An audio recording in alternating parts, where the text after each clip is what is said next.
안녕하세요. 빠르게 다 보는 뉴스, 메타뉴스입니다. 12월 27일 국내 코로나 감염자 3,865명, 재원 위중증 1,102명, 사망자 46명입니다. 미국 51만 849명, 영국 31만 8,699명, 독일 18,750명, 프랑스 2만 9,614명, 일본 163명, 중국 361명입니다. 김건희 씨의 22년 전 논문이 그보다 4년 전 나온 한 번역서 곳곳을 통째로 옮긴 것으로 드러나 석사 논문 표절 의혹이 제기됐는데 윤 후보 측은 22년 전 논문을 지금의 잣대로 판단하면 안 된다고 주장했습니다. 또한 김건희 씨는 YTN 인터뷰에 자신이 언론에 악마화되어 있다며 억울해했습니다. 억울하세요? 윤석열 후보는 이준석 후보의 선대위 사퇴 관련하여 윤핵관 언급과 함께 선대위를 비판하는 이준석 후보에 대해 이 대표가 할 일을 해주기를 기대한다며 복귀를 압박했습니다. 1차 파동은 봐줬지만 두 번은 안 된다는 건가요? 윤석열 후보는 방송기자클럽 토론회에서 이 대표를 향해 할 말과 안 할 말을 가려야 한다는 말로 압박하는가 하며 초선 의원들은 이 대표 앞에서 대표직 사퇴까지 언급했습니다. 또한 김종인 선대위원장도 페이스북 같은 데다 언급하는 이준석에 대해 우려를 표했습니다. 이준석 대표는 이것이 민주주의라며 주장을 굽히지 않았습니다. 과연 어찌 될까요? 이재명, 윤석열 두 후보는 오늘 따로따로 언론인과 토론회를 열었습니다. 청년 사회복지사들을 만난 이재명 후보는 같은 일을 한다면 오히려 비정규직이 임금을 더 받아야 한다 했고, 윤 후보는 이명박 전 대통령 사면도 결단해야 한다고 말했습니다. 윤 후보는 오늘도 주한미 상공회의소를 방문해 현 정부가 중국 편향적인 정책을 써왔지만 한국 청년들 대부분은 중국을 싫어하고 중국 청년 대부분이 한국을 싫어한다고 말해 논란이 일었습니다.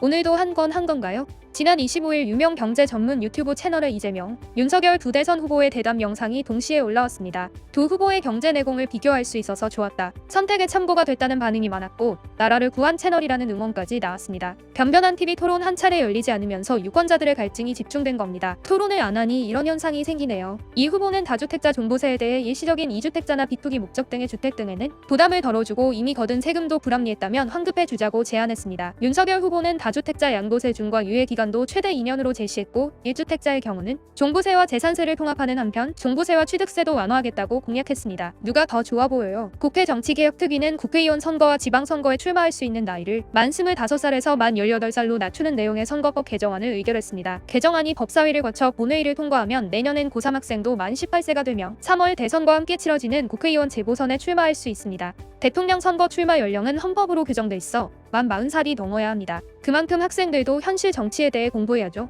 주간 일평균 코로나 환자 수가 9주 만에 감소세로 돌아서며 4주 만에 3,000명대에 진입했습니다. 정부는 먹는 치료제가 들어오는 다음 달 중순 전까지 처방 기준과 의료 체계를 마련하겠다고 밝혔습니다. 어서 빨리 벗어나고 싶습니다. 세계 여러 나라에서 오미크론 변이가 델타 변이를 밀어내고 우세종이 되고 있는 상황이죠. 오미크론에 걸리면 증상이 가볍다는 연구 결과가 잇따르고 있습니다. 하지만 정부는 오미크론 변이의 전파 기간이 기존 변이와 차이가 없는 만큼 오미크론 감염자와 밀접 접촉한 사람의 격리 기간을 2주에서 열흘로 단축하겠다고 밝혔습니다.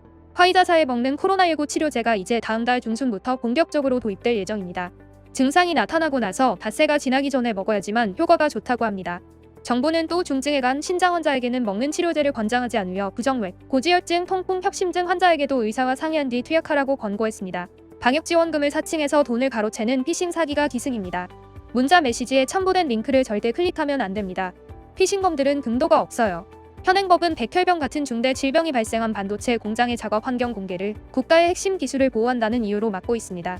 노동자의 생명을 위협하는 이 독소 조항을 개정하자는 요구의 일부 국회의원도 동참 의사를 밝혔습니다. 현재 법사위에 계류 중인 국가첨단산업특별법인데요. 또 몇 년 동안 법이 통과 안 되면 어쩌죠? 공주교도소에 수감되어 있던 40대 재소자가 온몸에 폭행을 당한 흔적과 함께 숨졌습니다. 상습 폭행이 있었다는 용의자의 증언이 나왔고 명치금 갈취가 이뤄진 정황도 포착됐습니다. 2021년에 이게 무슨 일인가요? 지난 주말 기록적인 한파에 동파가 속출했는데요. 오늘 아침 9시 20분쯤 서울 잠실의 한 상가 오피스텔 3층 발코니에서 40대 방제실 직원이 20m 아래 지하 4층까지 떨어졌습니다. 새벽 동파된 난방 배관을 수리한 후 직원 3명이 아침에 배관에 문제가 없는지 살펴보다 한 명이 추락한 것입니다. 작업 안전 너무나 중요합니다. 고인의 명복을 빕니다. 미국 도로교통안전국은 현대 기아차의 엔진 결함으로 보이는 화재와 관련해 특정 연식 차량을 대상으로 기술적인 분석에 착수했다고 AP통신이 보도했습니다. 2011년부터 2016년식의 현대 소나타, 엘란트라, 기아 소렌토, 리오, 옵티마, 소울 등 모두 300만 대 이상입니다. 우리나라에서는 제작 조건이 달라 문제없다고 할 거예요.